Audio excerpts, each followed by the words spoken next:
Chapter 4. Here we go again. My God, why have you forsaken me? Why are you so far from helping me and from the words of my groaning? Psalm 22:1, New King James Version. In March 2017, I caught a virus that took me a month to recover from. I thought I was healed and on my way back to health when suddenly, my body crashed.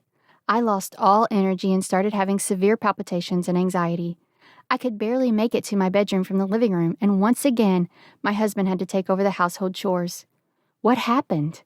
I researched everything I could to figure out why my body crashed as it did after this virus. I now believe there were a couple of things going on.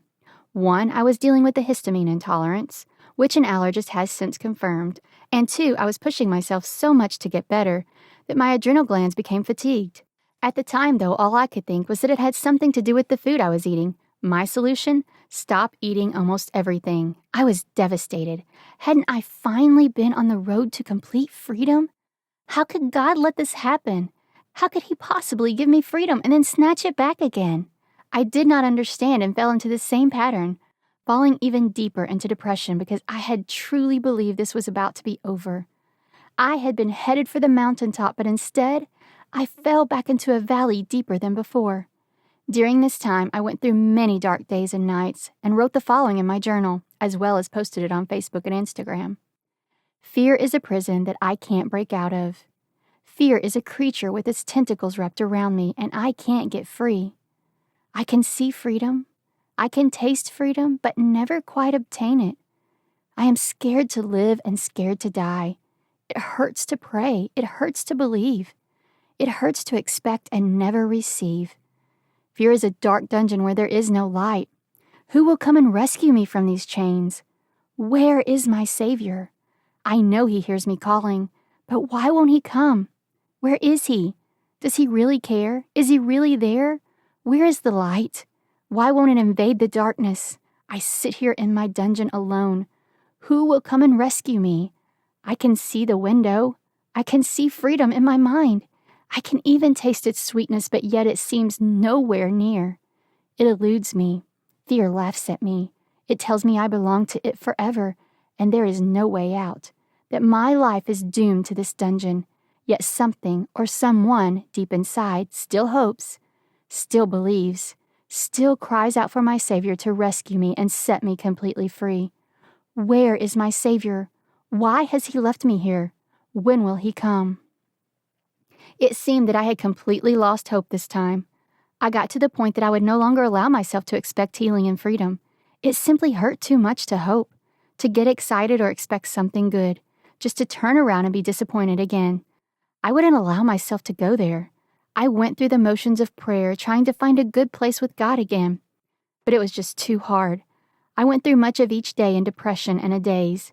I didn't reach out to many people because I didn't want to hear another Christian answer. I was tired. I thought I had done everything I was supposed to do. I thought I was resting, but still, here I was, back in the same pit. And it looked like there would never be a way out. Now and then I would have moments of clarity, but they were few and far between. And when I thought I had heard God speak, I would immediately doubt that it was Him and convince myself that I made it all up. I returned to doctors, seeking answers in the natural, but got nothing. I was pretty sure at this point that this was it for the rest of my life.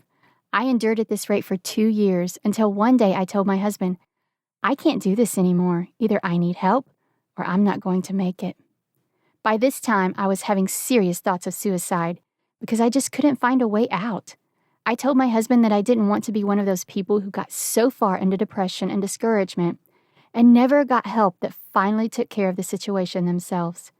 I didn't want to need help because I thought that meant I was a failure and a bad Christian.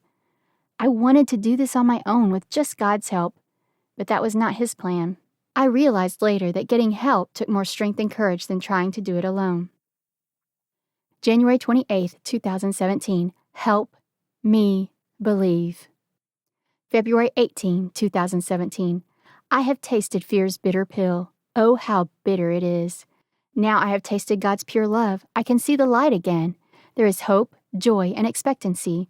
How sweet it is, how sweet it is. I have never known a love as pure as His. For it was not my faith that broke my chains and drove out the darkness of fear. It was God's love that made my sight so clear. How sweet it is to know love as pure as His. May 13, 2018.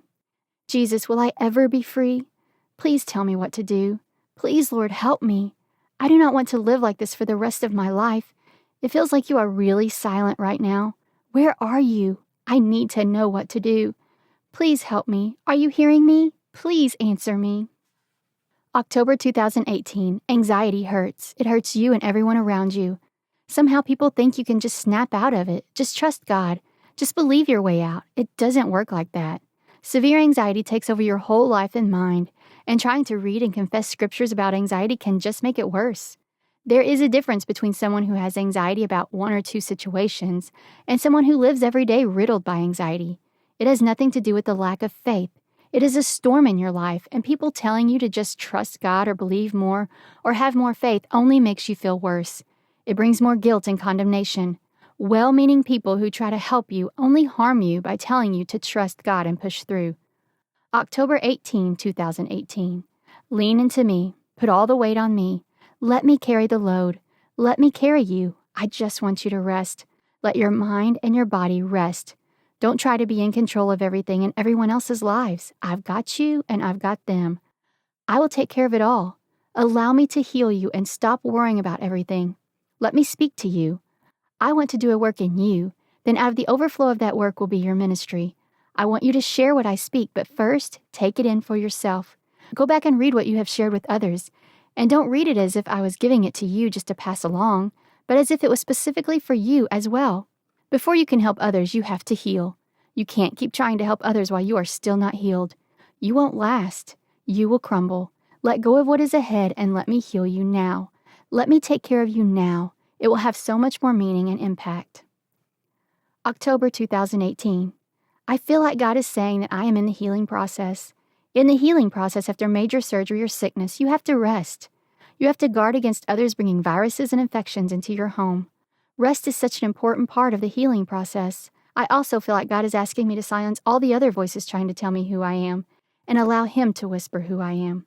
In the healing process, I have to allow Him to take care of me. He wants me in this time to draw close to Him alone and lean into His voice. Exactly what I have been telling everyone else to do. He was speaking those things to me also. Watch what happens when you let go and fall completely into your Father's arms and just allow Him to heal you. October 21st, 2018. Baby girl, keep your eyes focused on me. Don't be in a hurry. I will do more than you can imagine. Remember what you said to others about the butterfly?